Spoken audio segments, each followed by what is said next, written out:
Alright guys, in this video I'm going to show you how you can create a watermark in Canva.com. It's really easy and simple, guys. First, you want to just come here and click on create a design. You're going to see a bunch of different options.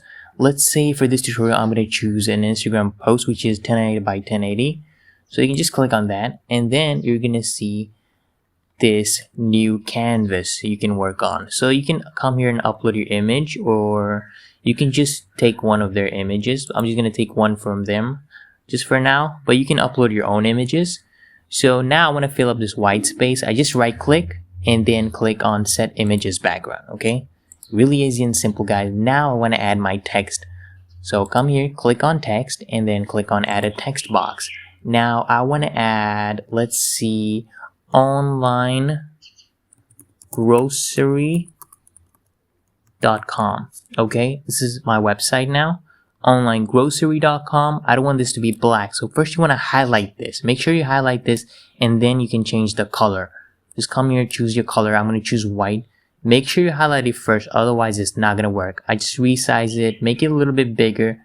Let me rotate this here. I want this to be tilted like this. Okay, and I'm gonna move this here, place it on the center right here. This one looks good. Okay, now what you're gonna notice, it is not transparent, right? It's a solid color. Now if you want to reduce the transparency here, you just come here, click here in transparency and slide the slider down.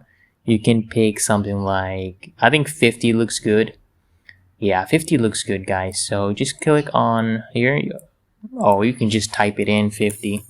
Anyways, so yeah, this one looks good. The watermark looks decent. So if you want to save this image, just come here, click on share, and then just come here and click on download. It's literally that easy, guys. It's gonna start downloading. Really easy and simple, guys. If this tutorial helped you, make sure you like and comment. And if you want, you can subscribe too.